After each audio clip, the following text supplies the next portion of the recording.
भी महाराज सदमार्ग से कुमार्ग पर चले गए। इसलिए जीवन में दान करना बहुत जरूरी है। आज नंद बाबा ने इतना धन लुटाया, इतना धन लुटायो कि महाराज कुबेर की भी मति बौराई गई। खूब बधाई गाई, खूब नृत्य हुआ महाराज, खूब महाराज उत्सव मनाया जा रहा था। अरे नंद के आनंद भयो, जय हो नंद लाल की। नंद के आनंद भयो, जय हो नंद लाल की। नंद घर आनंद भयो, जय कन्हैया लाल की। नंद घर आनंद भयो, जय कन्हैया लाल की। जय कन्हैया लाल की, जय दाऊ दयाल की। जय कन्हैया लाल की, जय दाऊ दयाल की। जय कन्हैया लाल की, जय दाऊ दयाल की। जय कन्हैया लाल की, जय दाऊ दयाल की। हरि नंद के हो, अरे नंद के आनंद भयो, जय हो नंद लाल की। नंद के आनंद भयो, जय हो नंद लाल। हरि बोल दोनों हाथ।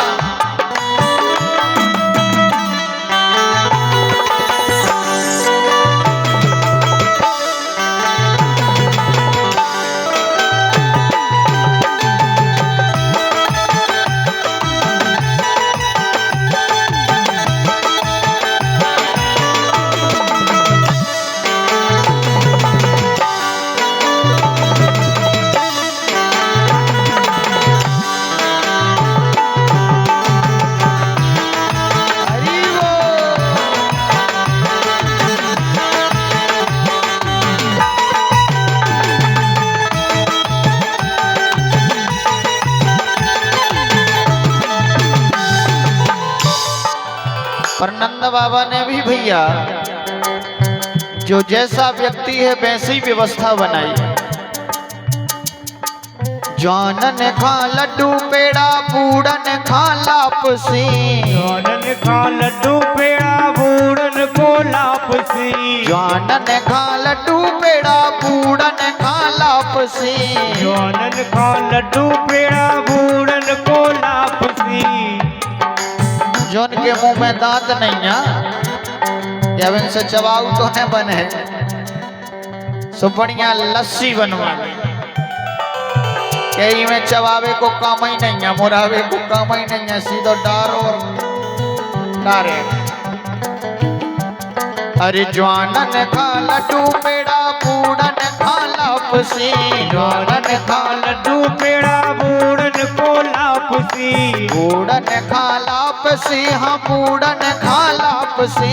बूढ़न खा लापसी, हाँ बूढ़न खा लापसी। हरि नंद के हो, हे नंद के आनंद भयो, जय हो नंद लाल की। नंद के आनंद भयो, जय हो नंद लाल की। अरे नंद घर आनंद भयो, जय कन्हैया लाल की। नंद घर आनंद भयो, जय कन्हैया लाल।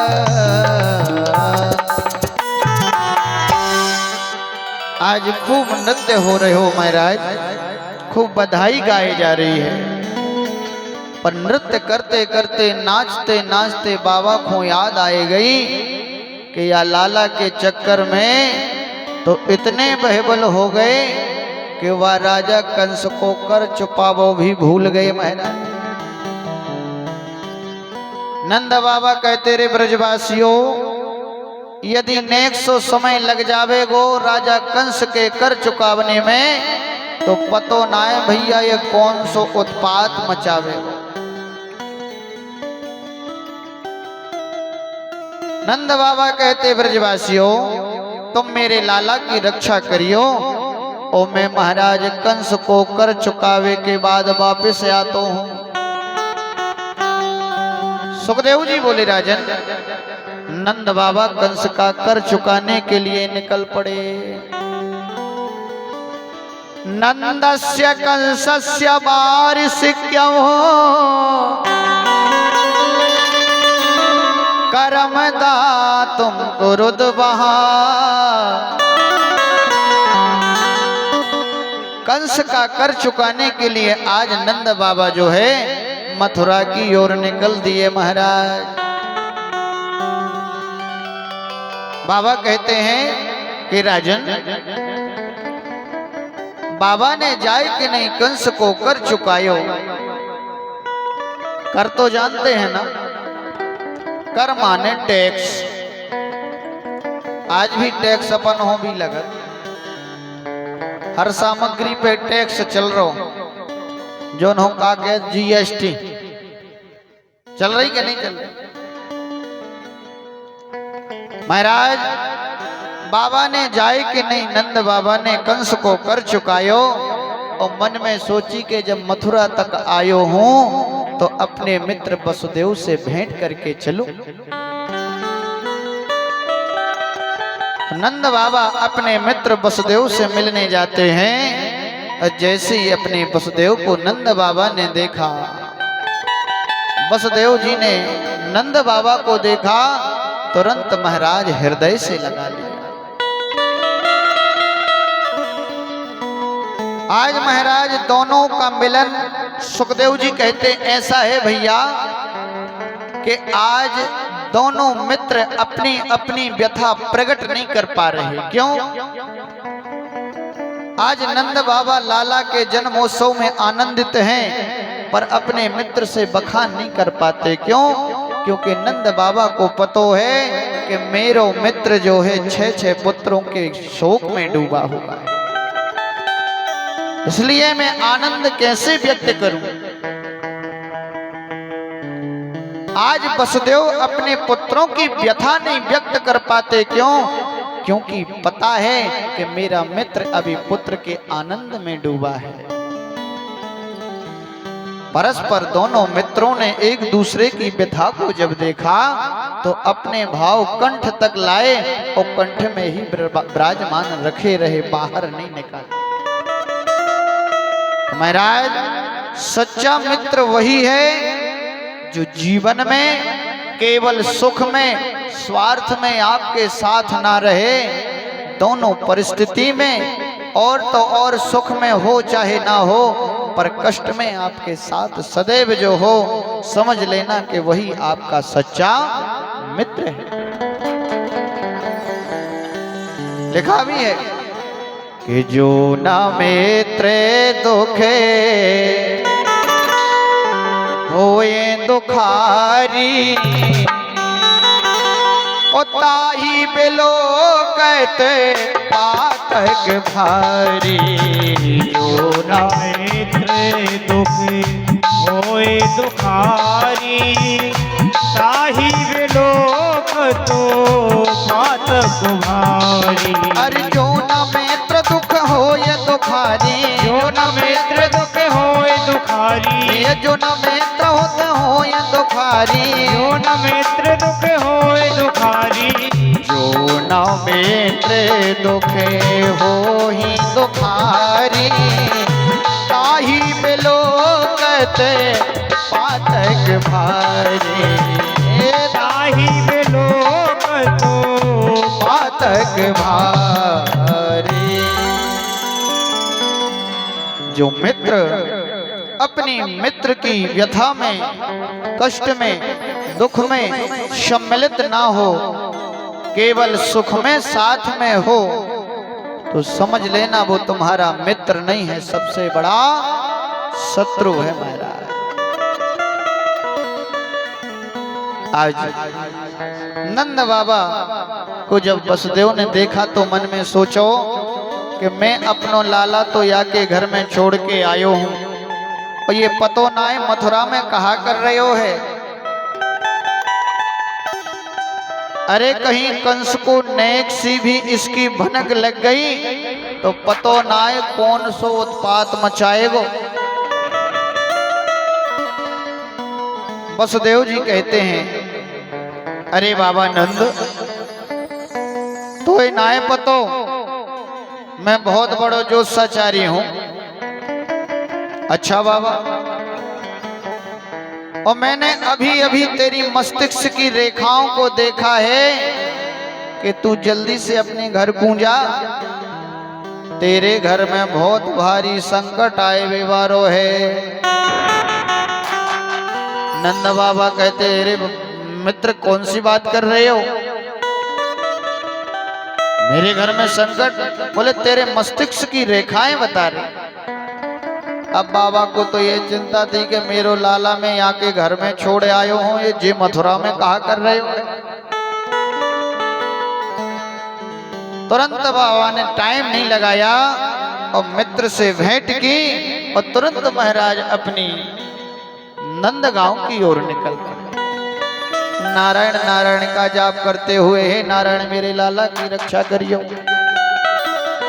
जितने में महाराज नंद बाबा अपने भवन को पहुंचते, वासे पहले महाराज कंस ने महाराज अपनी सहचरी को भेज दियो।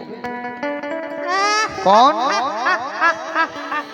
कंसेन प्रहिता घोरा पूतना बाल घातनी उस सुचकार निगनते पुरग्राम ब्रजादिशो।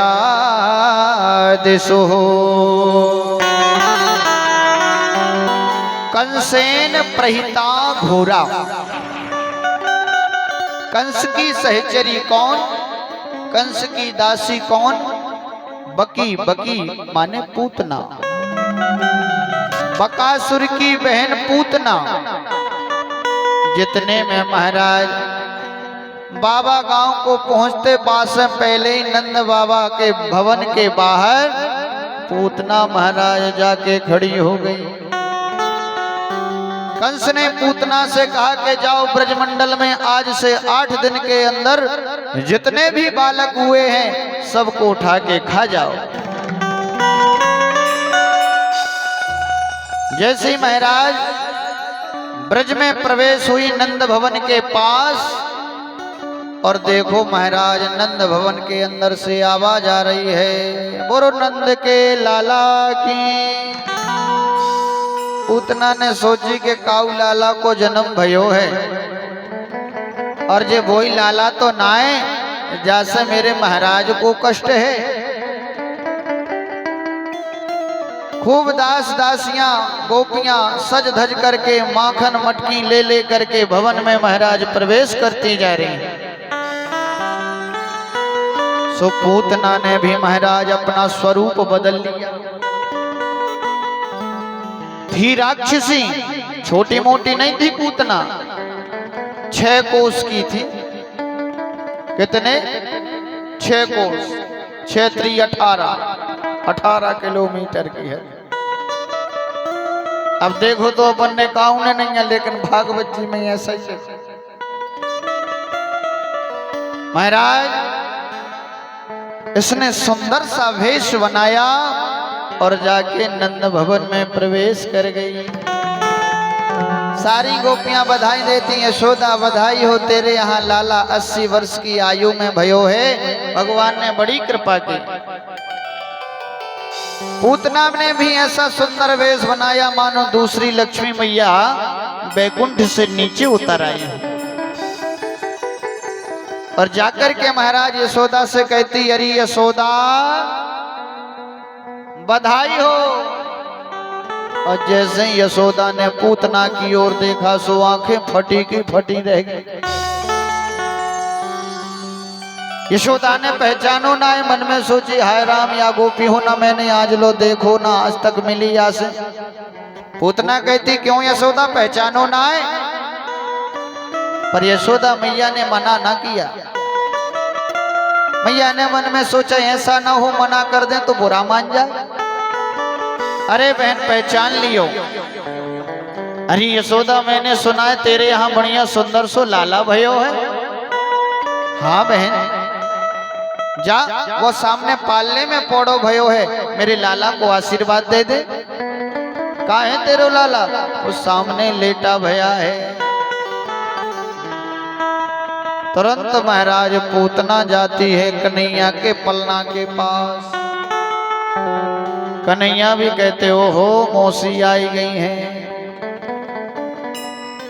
पर सुखदेव जी कहते हैं राजा परीक्षित, जैसी कन्हैया पूतना कन्हैया के पलने के पास जाती है, सोई मेरे गोविंद नेत्र बंद कर लेते हैं।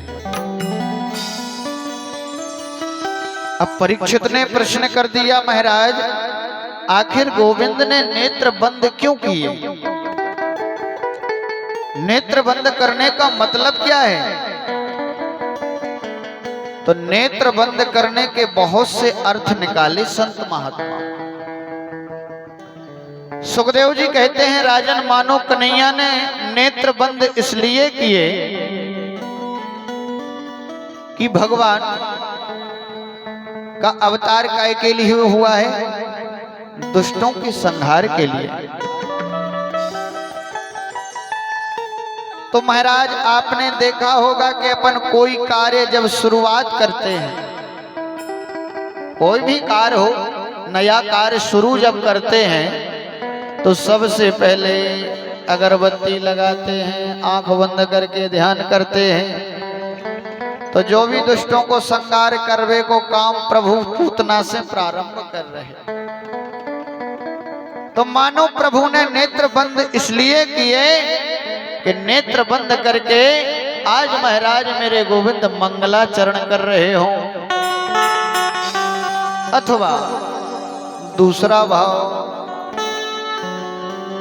सुखदेव जी बोले राजन, मानो कन्हैया ने नेत्र बंद इसलिए किए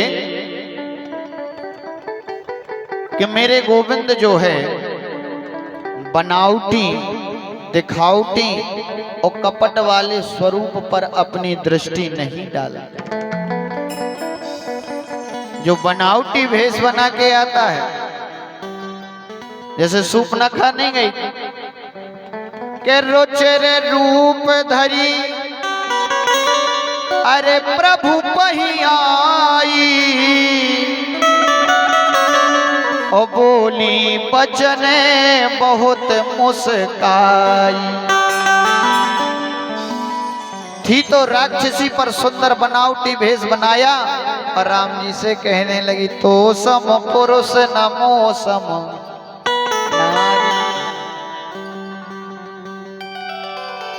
न तेरे जैसा सुंदर पुरुष है और न मेरे जैसी सुंदर नारी है।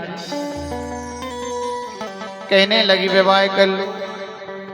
तो बात कर रही है राम जी से, पर राम जी ने अपनी दृष्टि लेस मात्र भी शूर्पणखा के ऊपर नहीं डाली। देख रहे हैं सीता जी की ओर और जवाब दे रहे हैं शूर्पणखा को।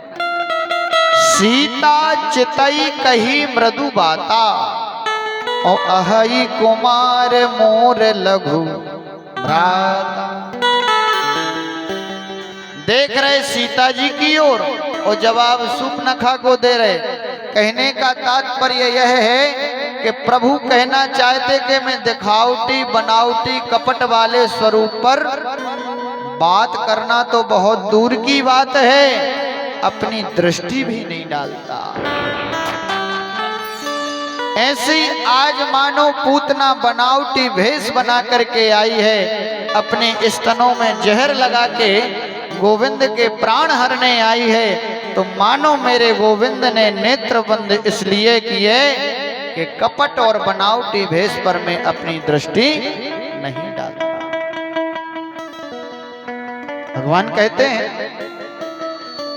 कि नेरे मले जैने मैंने अरे सो मोहि पावा, मोहे कपट छल छेदना भावा। मेरे मन मन जने सो मोहि पावा, मोहे कपट छल छेदना भावा। अथवा तीसरा भाव, मेरे गोविंद ने नेत्र बंद इसलिए किए कि पूतना कौन है? राक्षसी। और अपने स्तनों में जहर लगाकर गोविंद के प्राण हरने आई है,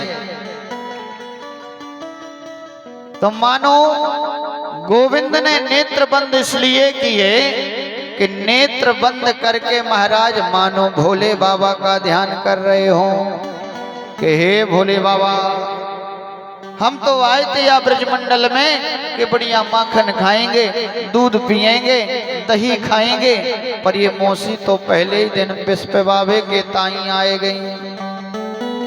तासु बाबा या को अभ्यास मोय नाय, ये जहर पीवे को अभ्यास तो आप ही खो हैं। सो मानो ध्यान करके बाबा को बुला रहे होंगे, बाबा आइए और इस विष का पान कीजिए।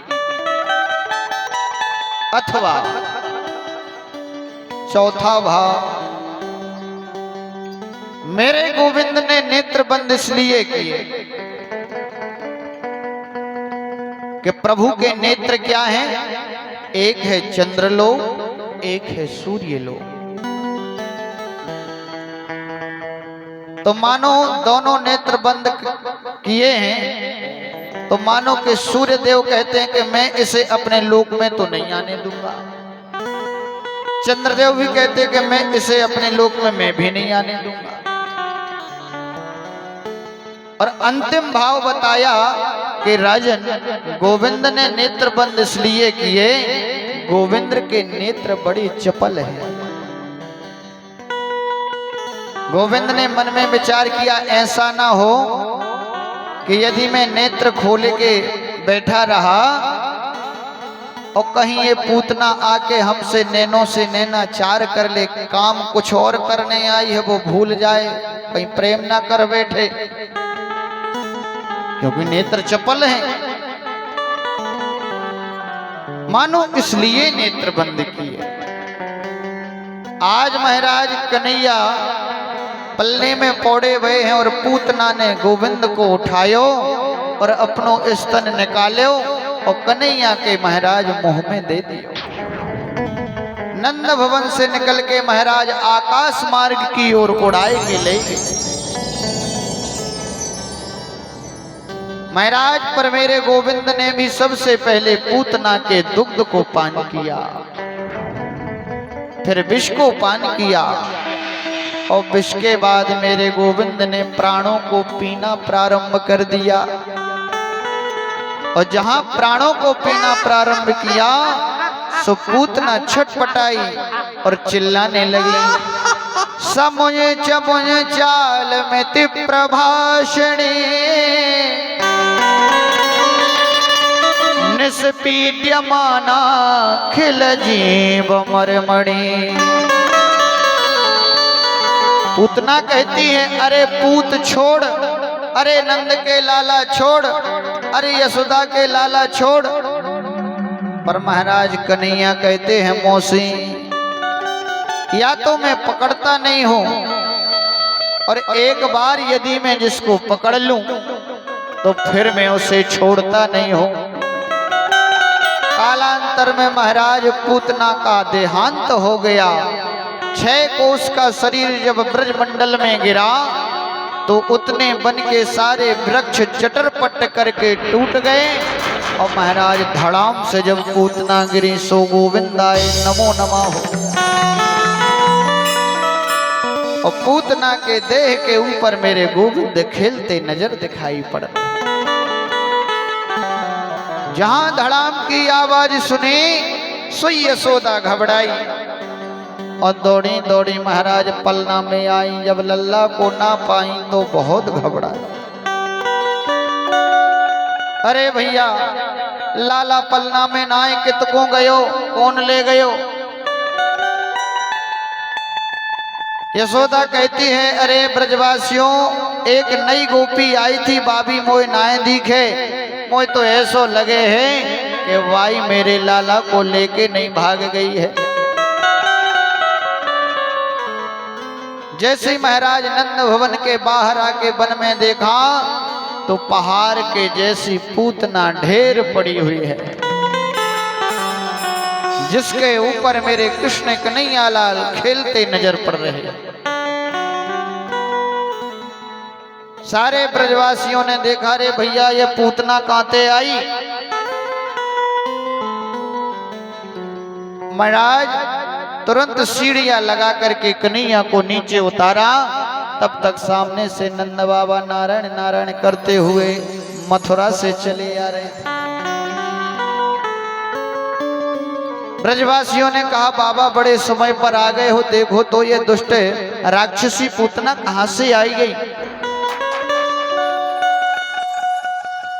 नंद बाबा ने देखा महाराज तो मन में विचार करने लगे। अब बात समझ में आई कि बस दो कोई झूठा मोटा ज्योतिषाचारी नहीं है, पक्को ज्योतिषाचारी है। बोले भैया ये कहां से आई। एक ब्रजवासी कहता है, बाबा ये अपने भवन में आई और लाला को भाग रही थी। बाबा कहते, भैया तो ये मरी कैसे। एक ब्रजवासी कहता है, बाबा मैं बताऊं। बोले बता। अरे बोले बाबा जी अपने लाला को लेके भाग रही होएगी और उपट्टा घले होगा, धड़ाम से गिरी होगी, सो गोविंदाय नमो नमः। पर बाबा या मरी मराई